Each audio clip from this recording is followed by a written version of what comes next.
thinking we see? They went with a Stranger Things angle. Yeah. And a Confederate flag on the back of that truck. There you go. Yeah. Don't tread on me, sticker. Don't tread on me. Is this what Donald Trump and Ed Gillespie mean by the American dream? Are you serious? Well, the lady, the little girl in the hijab should be thankful she woke up in the United States. If she'd be waking up in a Muslim country, would be, sweetie, time for your sex slavery. Not again. Not again. Oh, boy.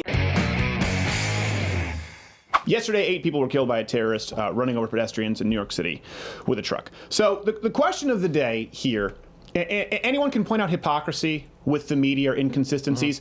We want to go a little bit deeper than that, but I think you'll notice how they handle different scenarios comparing this with Vegas. Absolutely. What do you think is a more rational fear? That of guns themselves, that of the inanimate object that is a gun, or that of Islam itself? Distilling it, a gun or the ideas of Islam? Let us know below. And by the way, if you're watching this on YouTube, you need to start hitting the bell for notifications, bookmarking this page, or join Mug Club, because YouTube has decided you're no longer going to be notified of our videos. You're not good enough for YouTube. Right? Yes. So because I think we know the answer to this question. By the way, it was been going everywhere. Obviously, this happened, the terrorist attack, and you're not allowed in St. Mark's Square to yell out Allahu Akbar. Yeah, well, nothing cool has ever preceded the phrase Allahu Akbar. No. Yeah. No. At the very least, it's benign. It's like, okay, boring prayer, or someone's dying. Yeah. So some people are saying we need to ban Allahu Akbar, and then of course left is saying, oh, don't ban this. Is the one time they step up to defend free speech. Yeah, exactly. All of a sudden. And but I'm going to be consistent. You shouldn't ban, obviously, Allahu Akbar. I say find middle ground. Just start decriminalizing beards. Oh, same net effect. I get on board. Yeah.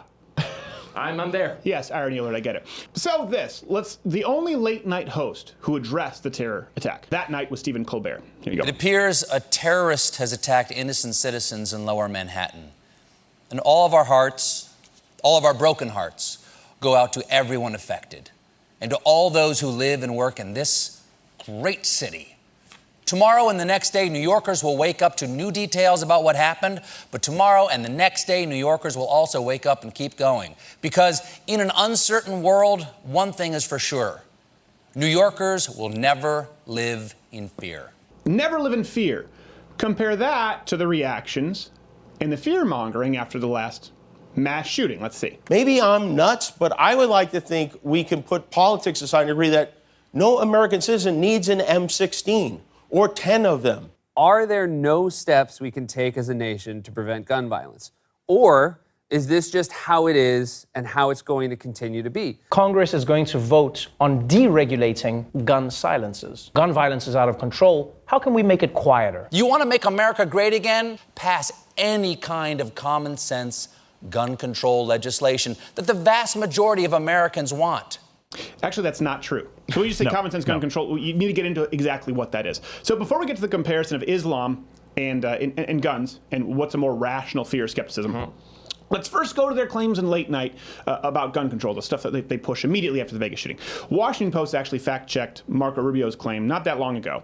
They said none of the major shootings that have occurred in this country over the last few months or years that have outraged us would gun laws have prevented them. They would not have prevented them. Even the leftist Washington Post said, yeah, that's true. They would not have prevented It's any really of these hard point shootings. for any leftist to really argue it, honestly. It would not stop any of the shootings. Now, on the other hand, of course, there are instances where armed citizens might have changed the odds. Now, it's never a guarantee that if someone has a gun, they're going to stop some kind of a mass shooting. But we do know that a lot of these attacks have occurred where maybe it could have been an equalizer if people were allowed to carry, and no one did. Good example would be Fort Hood, no guns allowed. New York City, carry laws are impossible. You contrast that with a place like Tennessee, where a guy with a gun stopped a mass shooting at a church last month. Yeah, you'll never hear about that in the news, well, in Vegas, people say, well, Vegas is a gun state. Well, not at a mass gathering, not at a concert. It's not allowed. No, not at all. It's actually one of the few things that Islamic terrorists and non-Islamic shooters share in common. They statistically seek scenarios where people would not have guns readily available to defend themselves. But it shows that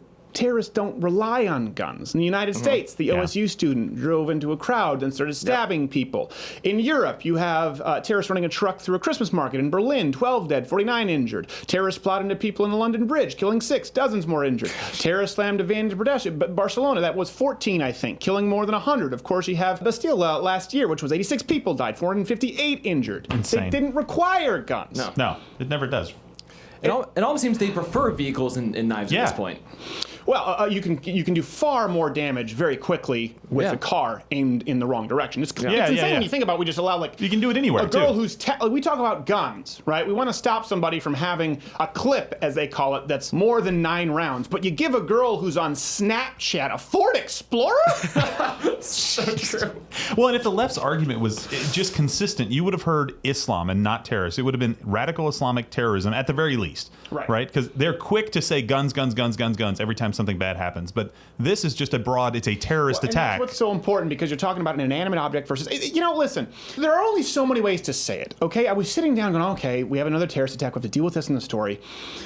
All right, how do we frame it this time? Listen, let's be really clear here, okay? You have a religion, Islam, that advocates for the punishment of homosexuals, death, apostasy, that women should be treated as second-class citizens, and of course, so should non-Muslims. And then you look at Muslims across the entire world, homosexuality, apostasy, punishable by death often, or severe measures. Yeah. And women and non-Muslims are second-class citizens. All the time. That case in point. That's it. And people, what about the Muslims in the United States? I don't care about the Muslims in the United States. Okay, I'm talking about the entire Muslim Islam practicing world is a crapple. I don't care about the small percentage of it. It's like saying, well, listen, what about the Swedes in the United States when I talk about their socialized healthcare? I don't care about the Swedes. How about the Swedes in Sweden? Just like you would talk about the few Americans who live in Nigeria. No. The few white people. Like, that's not representative of white Americans as a whole. Yeah, well, what about the Americans over there in Zimbabwe? So what? That's not reflective of the American healthcare system. It's an exception, not the rule. Book says do this. Prophet says do this. Every Muslim country does this. It says engage in terrorism. Islamic followers engage in terrorism. And the media says, but there's no correlation. But the left wants you to know there's nothing to fear in Islam. For the real threat, see Virginia's Latino Victory Fund's recent political ad. Let's watch this. Where is it? What's the threat? Uh-oh. Oh, Republican! Bumper sticker. Run! They hit all the races there with the kids, too. That's good. Oh, I think we see. They went with a Stranger Things angle. Yeah. And a Confederate flag on the back of that truck. There you go. Yeah. Don't tread on me, sticker. Don't tread on me, sticker. Is this what Donald Trump and Ed Gillespie mean by the American dream? Are you serious? Paid for it and is responsible for the content of this advertisement.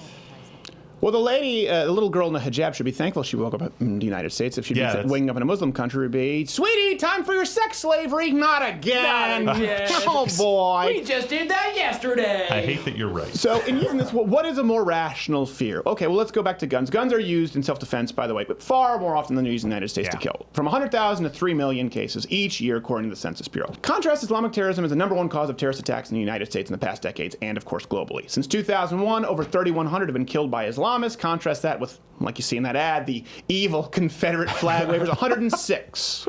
The left's favorite boogeyman. And by the way, that's sleight of hand they do often, where they'll say, well, there have only been X amount killed since, and they start counting September 12th. September 12th. Exactly. September 12th. Like, what's behind that curtain?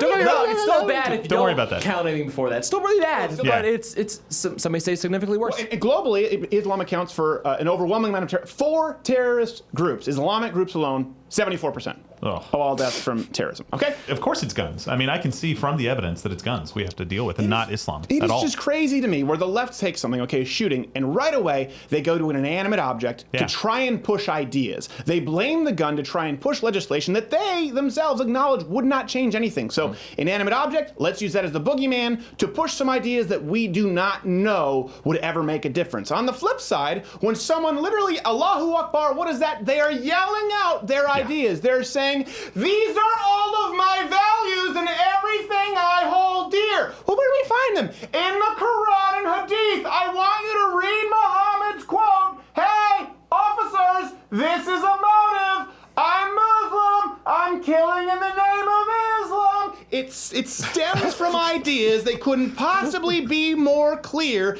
And the left says, well, this isn't about ideas. It's just about some incident. Inanimate object, let's blame that. Push ideas. Someone announces their ideas. Nothing to see here. Finally, if you're not convinced or if you don't know where I line up, if nothing else, a firearm has never actually said any of these things.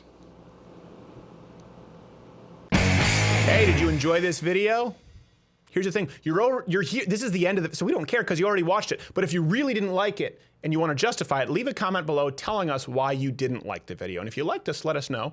And subscribe to the channel, because that lets the overlords at YouTube know that, you know what? You're all right.